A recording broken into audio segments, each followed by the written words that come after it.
Arithmetic and geometric growth. तो arithmetic growth में meristem cell से मेरिस्टम एंड परमानेंट में डिवाइड होता है। ज्योमेट्रिक में मेरिस्टम सेल से दो मेरिस्टम सेल्स में डिवाइड होता है। देन एरिथमेटिक को हम यूनिफॉर्म ग्रोथ कहते हैं। फॉर एग्जाम्पल ये एक मेरिस्टम सेल है, तो ये एक मेरिस्टम और परमानेंट में डिवाइड होगा, एंड ये डिवाइड नहीं हो सकता, तो मेरिस्टम सेल डिवाइड होगा इनटू अ मेरिस्टम एंड एक परमानेंट बन जाएगा, और ये परमानेंट सेल ये वाला एज इट इज। उसके बाद सिर्फ ये डिवाइड हो सकता है into a meristem and a permanent cell, और ये दोनों परमानेंट सेल पहले के बच गए। तो आप देख रहे हो कि इधर से +1 ऐड होते जा रहे हैं सेल्स, इसलिए अरिथमेटिक को यूनिफॉर्म ग्रोथ भी कहते हैं।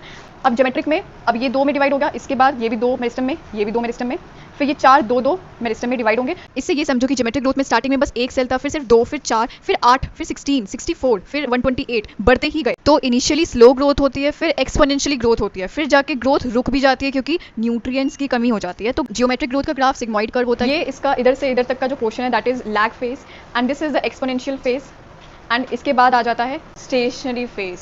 एरिथमेटिक का ग्राफ यूनिफॉर्म होता है, so this is straight line. Intercept से है क्योंकि जो सेल होती है स्टार्टिंग का वो जीरो तो नहीं होता, एग्जिस्ट करता है, उसकी कुछ ना कुछ साइज होता है, प्रोटोप्लाज्म होता है, तो हमने इसको इंटरसेप्ट से स्टार्ट किया है। अब इन दोनों की इक्वेशंस देखते हैं। एरिथमेटिक में हमारे पास equation is LT is equals to L0 plus RT।